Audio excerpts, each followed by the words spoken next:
শকুন্তলা ঈশ্বরচন্দ্র বিদ্যাসাগর।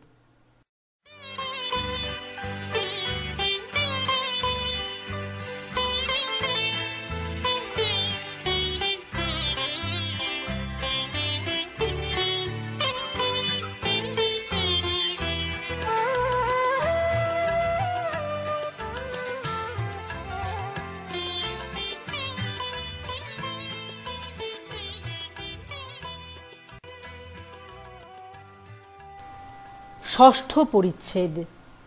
নদীতে স্নান করিবার সময় রাজদত্ত অঙ্গুরীয় শকুন্তলার অঞ্চল কোণ হইতে সলিলে পতিত হইয়াছিল। পতিত হইবা মাত্র এক অতি বৃহৎ রোহিত মৎস্যে গ্রাস করে। সেই মৎস্য কতিপয় দিবসের পর এক ধীবরের জালে পতিত হইল।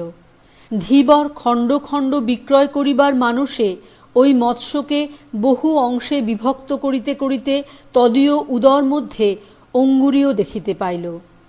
ওই অঙ্গুরীয় লইয়া পরম উল্লাসিত মনে সে এক মণিকারের আপনে বিক্রয় করিতে গেল।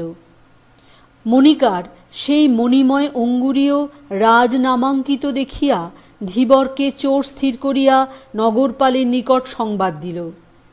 নগরপাল আসিয়া ধীবরকে পিছ মোড়া করিয়া বাঁধিল এবং জিজ্ঞাসিল, ওরে বেটা চোর, তুই এ অঙ্গুরীয় কোথায় পাইলি বল। ধীবর কহিল, মহাশয়, আমি চোর নহি। তখন নগরপাল কহিল, তুই বেটা যদি চোর নহিস, এ অঙ্গুরীয় কেমন করিয়া পাইলি? যদি চুরি করিস নাই, রাজা কি সুব্রাহ্মণ দেখিয়া তোরে দান করিয়াছেন? এই বলিয়া নগরপাল চৌকিদারকে হুকুম দিলে চৌকিদার ধীবরকে প্রহার করিতে আরম্ভ করিল। ধীবর কহিল, ওরে চৌকিদার, আমি চোর নহি, আমায় মারো কেন? আমি কেমন করিয়া এই আংটি পাইলাম বলিতেছি। এই বলিয়া সে কহিল, আমি ধীবর জাতি, মাছ ধরিয়া বিক্রয় করিয়া জীবিকা নির্বাহ করি। নগরপাল শুনিয়া কোপাবিষ্ট হইয়া কহিল, মর বেটা, আমি তোর জাতিকুল জিজ্ঞাসিতেছি নাকি? এই অঙ্গুরীয় কেমন করিয়া তোর হাতে আসিল বল। ধীবর কহিল, আজ সকালে আমি শচীতীর্থে জাল ফেলিয়াছিলাম। একটা বড় রুই মাছ আমার জালে পড়ে। মাছটা কাটিয়া উহার পেটের ভিতর এই আংটি দেখিতে পাইলাম। তারপর এই দোকানে আসিয়া দেখাইতেছি, এমন সময় আপনি আমায় ধরিলেন। আমি আর কিছুই জানি না, আমায় মারিতে হয় মারুন, কাটিতে হয় কাটুন, আমি চুরি করি নাই। নগরপাল শুনিয়া আঘ্রাণ লইয়া দেখিল অঙ্গুরীয়ে আমিষ গন্ধ নির্গত হইতেছে। তখন সে সন্ধিহান হইয়া চৌকিদারকে কহিল, তুই এ বেটাকে এইখানে সাবধানে বসাইয়া রাখ, আমি রাজবাটিতে গিয়া এই বৃত্তান্ত রাজার গোচর করি। রাজা শুনিয়া যেরূপ অনুমতি করেন। এই বলিয়া নগরপাল অঙ্গুরীয় লইয়া রাজভবনে গমন করিল এবং কিয়ৎক্ষণ পরে প্রত্যাগত হইয়া চৌকিদারকে কহিল, ওরে, তরায় ধীবরের বন্ধন খুলিয়া দে, এ চোর নয়। অঙ্গুরীয় প্রাপ্তি বিষয়ে ও যাহা কহিয়াছে বোধ হইতেছে তাহার কিছুই মিথ্যা নহে। আর রাজা উহাকে অঙ্গুরীয়ের তুল্যমূল্য এই মহামূল্য পুরস্কার দিয়াছেন। এই বলিয়া পুরস্কার দিয়া নগরপাল ধীবরকে বিদায় দিল এবং চৌকিদারকে সঙ্গে লইয়া স্বস্থানে প্রস্থান করিল। এদিকে অঙ্গুরীয় হস্তে পতিত হইবা মাত্র শকুন্তলা বৃত্তান্ত আদ্যপান্ত রাজার স্মৃতিপথে আরূঢ় হইল। তখন তিনি নিরতিশয় কাতর হইয়া যৎপরনাস্তি বিলাপ ও পরিতাপ করিতে লাগিলেন এবং শকুন্তলার পুনর্দর্শন বিষয়ে একান্ত হতাশ্বাস হইয়া সর্ববিষয়ে নিতান্ত নিরুৎসাহ হইলেন। আহার বিহার রাজকার্য পর্যালোচনা প্রভৃতি একবারেই পরিত্যক্ত হইল। শকুন্তলার চিন্তায় একান্ত মগ্ন হইয়া তিনি সর্বদাই ম্লান ও বিষণ্ণ বদনে কালযাপন করিতে লাগিলেন। লোকমাত্রের সহিত বাক্যালাপ এককালে রহিত হইল। কোনো ব্যক্তির কোনো কারণে রাজসন্নিধানে গতিবিধি একবারে প্রতিষিদ্ধ হইয়া গেল। কেবল প্রিয় বয়স্য মাধব্য সর্বদা সমীপে উপবিষ্ট থাকেন। মাধব্য সান্ত্বনা বাক্যে প্রবোধ দিতে আরম্ভ করিলে তাহার শোকসাগর উথলিয়া উঠিত। নয়ন যুগল হইতে অবিরত বাষ্পবারি বিগলিত হইতে থাকিত। এক দিবস রাজা চিত্ত বিনোদনার্থে মাধব্য তাহাকে প্রমোদ বনে লইয়া গেলেন।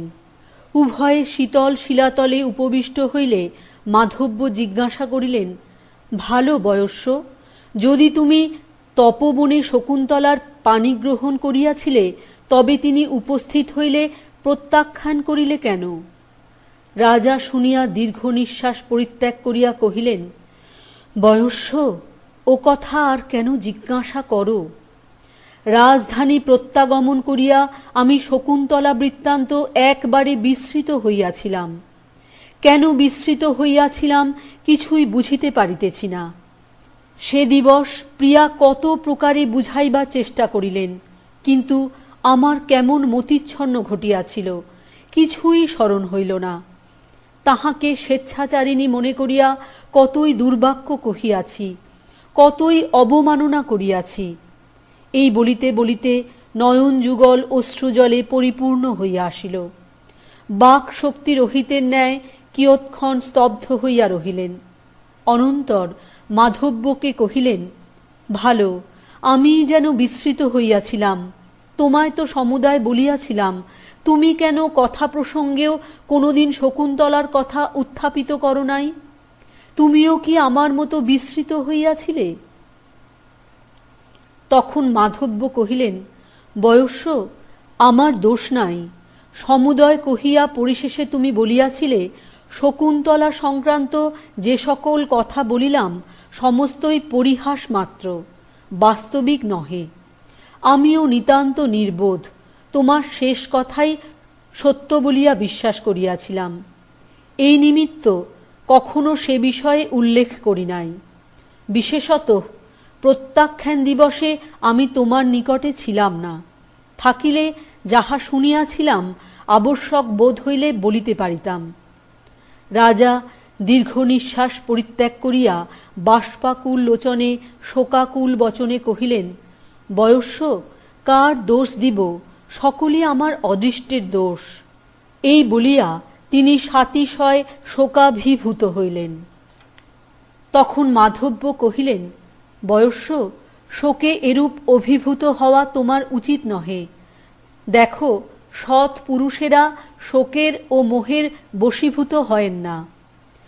প্রাকৃত জনেরাই শোকে ও মোহে বিচেতন হইয়া থাকে। যদি উভয়ই বায়ুভরে বিচলিত হয়, তবে বৃক্ষে ও পর্বতে বিশেষ কি? তুমি গম্ভীর স্বভাব, ধৈর্য অবলম্বন ও শোকাবেগ সংবরণ করো। প্রিয় বয়স্যের প্রবোধবাণী শ্রবণ করিয়া রাজা কহিলেন, সখে, আমি নিতান্ত অবোধ নহি, কিন্তু মন আমার কোনো ক্রমে প্রবোধ মানিতেছে না। কি বলিয়াই বা প্রবোধ দিব? প্রত্যাখ্যানের পর প্রিয়া প্রস্থানকালে সাতিশয় কাতরতা প্রদর্শনপূর্বক আমার দিকে যে বারংবার বাষ্পপূর্ণ দৃষ্টিপাত করিয়াছিলেন, সেই কাতর দৃষ্টিপাত আমার বক্ষস্থলে বিষদিগ্ধ শল্যের ন্যায় বিদ্ধ হইয়া রহিয়াছে।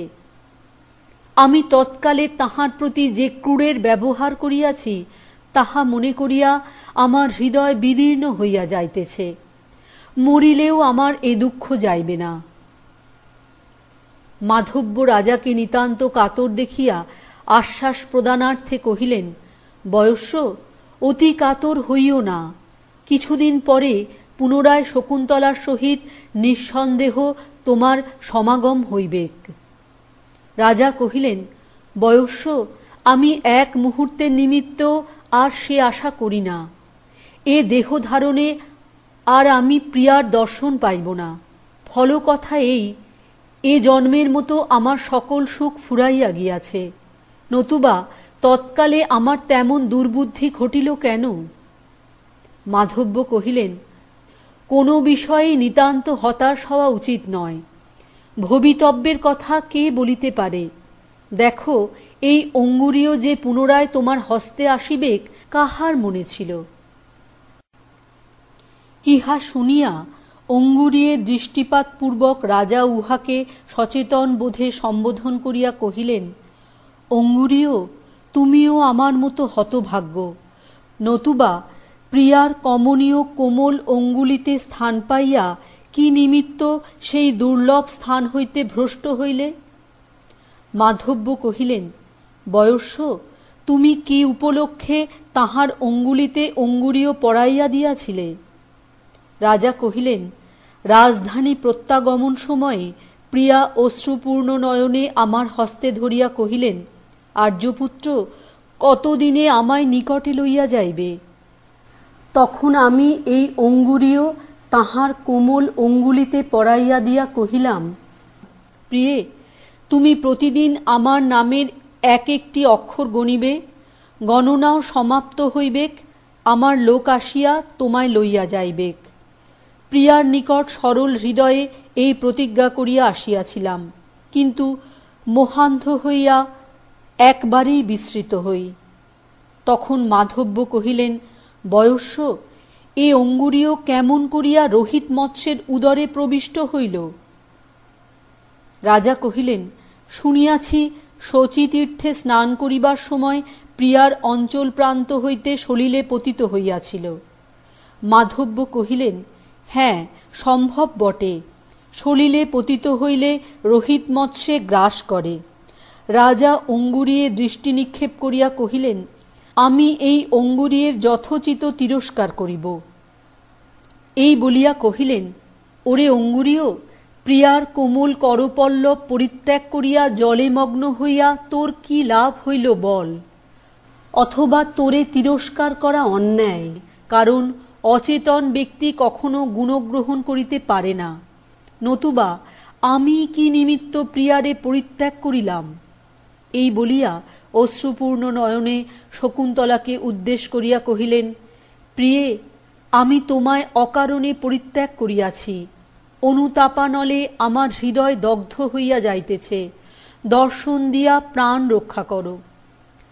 রাজা শোকাকুল হইয়া এইরূপ বিলাপ করিতেছেন, এমন সময়ে চতুরিকা নাম্নী পরিচারিকা এক চিত্রফলক আনিয়া দিল।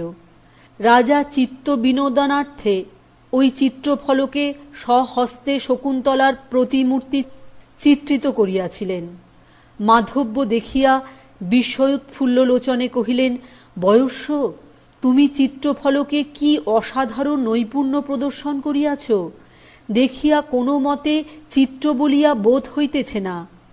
আহা মরি, কি রূপলাবণ্যের মাধুরী, কি অঙ্গসৌষ্ঠব, কি অমায়িক ভাব, মুখারবিন্দে কি সলজ্জ ভাব প্রকাশ পাইতেছে। রাজা কহিলেন, সখে, তুমি প্রিয়াকে দেখো নাই, এই নিমিত্ত আমার চিত্র নৈপুণ্যের এত প্রশংসা করিতেছ। যদি তাহাকে দেখিতে, চিত্র দেখিয়া কখনোই সন্তুষ্ট হইতে না। তাহার অলৌকিক রূপলাবণ্যের কিঞ্চিত অংশমাত্র এই চিত্রফলকে আবির্ভূত হইয়াছে। এই বলিয়া পরিচারিকাকে কহিলেন, চতুরীকে, বর্তিকা ও বর্ণপাত্র লইয়া আইস, অনেক অংশ চিত্রিত করিতে অবশিষ্ট আছে।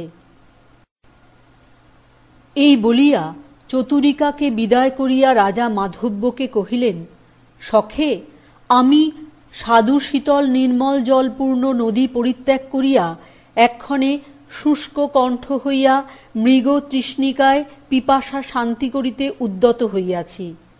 প্রিয়াকে পাইয়া পরিত্যাগ করিয়া এক্ষণে চিত্রদর্শন দ্বারা চিত্ত বিনোদনের চেষ্টা পাইতেছি। মাধব্য কহিলেন, বয়স্য, চিত্রফলকে আর কি লিখিবে? রাজা কহিলেন, তপবন ও মালিনী নদী লিখিব।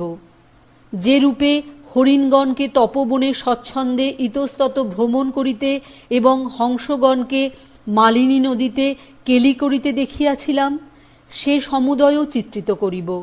আর প্রথম দর্শনের দিবসে প্রিয়ার কর্ণে শিরীষ পুষ্পের যেরূপ আভরণ দেখিয়াছিলাম, তাহাও লিখিব। এরূপ কথোপকথন হইতেছে, এমন সময়ে প্রতিহারী আসিয়া রাজহস্তে একখানি পত্র দিল। রাজা পাঠ করিয়া অতিশয় দুঃখিত হইলেন। মাধব্য জিজ্ঞাসা করিলেন, বয়স্য, কোথাকার পত্র? পত্র পড়িয়া এত বিষণ্ণ হইলে কেন? রাজা কহিলেন, বয়স্য, ধনমিত্র নামে এক সাংযাত্রিক সমুদ্রপথে বাণিজ্য করিত। সমুদ্রে নৌকা মগ্ন হইয়া তাহার প্রাণবিয়োগ ঘটিয়াছে। সে ব্যক্তি নিঃসন্তান। নিঃসন্তানের ধনে রাজার অধিকার। এই নিমিত্ত অমত্য আমায় তদীয় সমুদায় সম্পত্তি আত্মসাৎ করিতে লিখিয়াছেন। দেখো বয়স্য, নিঃসন্তান হওয়া কত দুঃখের বিষয়। নামলোপ হইল, বংশলোপ হইল এবং বহু যত্নে, বহু কষ্টে, বহুকালে উপার্জিত ধন অন্যের হস্তে গেল। ইহা অপেক্ষা আক্ষেপের বিষয় আর কি হইতে পারে? এই বলিয়া দীর্ঘ নিঃশ্বাস পরিত্যাগ করিয়া কহিলেন, আমার লোকান্তর হইলে আমারও নাম, বংশ ও রাজ্যের এই গতি হইবেক। রাজার এইরূপ আক্ষেপ শুনিয়া মাধব্য কহিলেন, বয়স্য, তুমি অকারণে এত পরিতাপ করো কেন? তোমার সন্তানের বয়স অতীত হয় নাই। কিছুদিন পরে তুমি অবশ্যই পুত্রমুখ নিরীক্ষণ করিবে। রাজা কহিলেন, বয়স্য, তুমি আমায় মিথ্যা প্রবোধ দিতেছ কেন? উপস্থিত পরিত্যাগ করিয়া অনুপস্থিতের প্রত্যাশা করা মূঢ়ের কর্ম। আমি যখন নিতান্ত বিচেতন হইয়া প্রিয়াকে পরিত্যাগ করিয়াছি, তখন আর আমার পুত্রমুখ নিরীক্ষণের আশা নাই। এইরূপে কিয়ৎক্ষণ বিলাপ করিয়া রাজা অপুত্রতানিবন্ধন শোকের সংবরণপূর্বক প্রতিহারীকে কহিলেন, শুনিয়াছি ধনমিত্রের অনেক ভার্যা আছে। তন্মধ্যে কেহ অন্তঃসত্ত্বা থাকিতে পারে। আমাত্মকে এ বিষয়ের অনুসন্ধান করিতে বল। প্রতিহারী কহিল, মহারাজ, অযোধ্যা নিবাসী শ্রেষ্ঠীর কন্যা ধনমিত্রের এক ভার্যা। শুনিয়াছি শ্রেষ্ঠী কন্যা অন্তঃসত্ত্বা হইয়াছেন। তখন রাজা কহিলেন, তবে আমাত্মকে বল, সেই গর্ভস্থ সন্তান ধনমিত্রের সমস্ত ধনের অধিকারী হইবেক। এই আদেশ দিয়া প্রতিহারীকে বিদায় করিয়া রাজা মাধব্যের সহিত পুনরায় শকুন্তলা সংক্রান্ত কথোপকথনের উপক্রম করিতেছেন। এমন সময়ে ইন্দ্রসারথী মাতলী দেবরথ লইয়া তথায় উপস্থিত হইলেন। রাজা দেখিয়া আহ্লাদিত হইয়া মাতলীকে স্বাগত জিজ্ঞাসা পুরস্সর আসন পরিগ্রহ করিতে বলিলেন। মাতলী আসন পরিগ্রহ করিয়া কহিলেন, মহারাজ, দেবরাজ যদর্থে আমায় আপনকার নিকটে পাঠাইয়াছেন। নিবেদন করি, শ্রবণ করুন।